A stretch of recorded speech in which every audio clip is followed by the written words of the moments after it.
Hello student, welcome to another new video.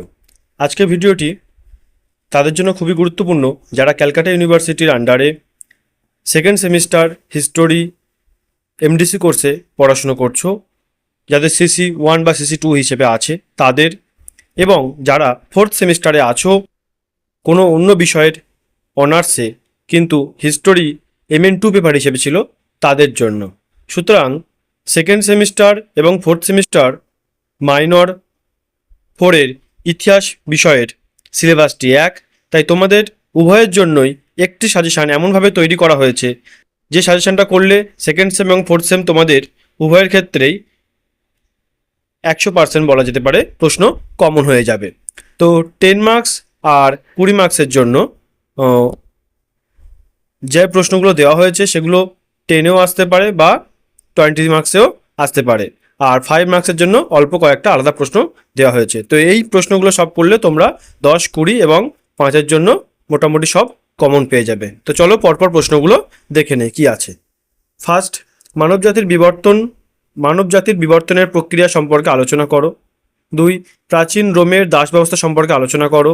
3, প্রাচীন গ্রিসের tragic নাটকের ধারাগুলি আলোচনা করো। 4, পুরাপ্রস্তর যুগের প্রধান বৈশিষ্ট্যগুলি বিশ্লেষণ করো।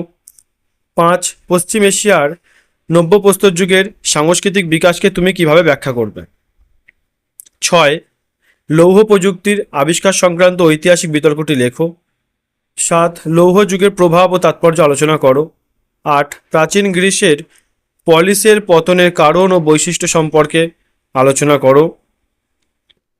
9, প্রাক ইতিহাসকালে কৃষির সূচনার কারণ সম্পর্কিত বিতর্কটি লেখো। 10, স্পার্টার সংবিধানের প্রধান বৈশিষ্ট্যটি আলোচনা করো। 11, প্রাচীন রোমের কৃষি অর্থনীতি বৈশিষ্ট্য লেখো। 12, নব্যপ্রস্তর বিপ্লব সম্পর্কে টিকা। 13, প্রাচীন গ্রিসের একজন নাট্যকার হিসেবে অ্যারিস্টোফানিসের মূল্যায়ন করো। 14, প্রাচীন রোমের কৃষি অর্থনীতি ও বাণিজ্যের প্রসার সম্পর্কে আলোচনা করো। 15, গ্রিক সংস্কৃতিতে সোফিস্টদের অবদান ও শিল্পকলা স্থাপত্যের পরিচয় দাও। 16, মধ্যপ্রস্তরযুগীয় সংস্কৃতি বলতে কী বোঝায় অথবা মধ্যপ্রস্তর যুগের হাতিয়ার সম্পর্কে আলোচনা করো। 17, প্রাচীন মিশরের অর্থনীতি ও ধর্ম সম্পর্কে আলোচনা করো। প্রাচীন মিশরের রাষ্ট্র ব্যবস্থা সম্পর্কে আলোচনা করো।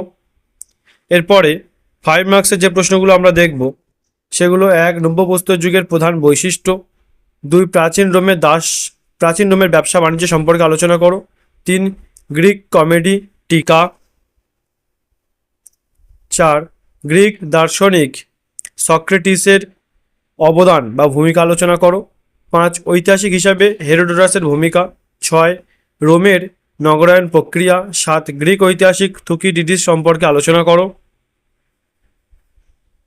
8, স্পার্টাকাসের দাস বিদ্রোহ সম্পর্কে আলোচনা করো। 9, প্রাচীন গ্রিসের দাস ব্যবস্থা সম্পর্কে আলোচনা করো।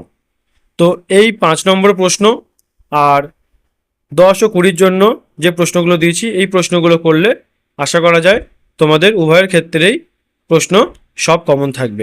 আর ইতিহাসে অপশন অনেক বেশি থাকে, সেক্ষেত্রে কমন পড়া অনেকটা সহজ হয়ে যায়। তো এই প্রশ্নগুলো তোমরা খুব ভালো করে করবে।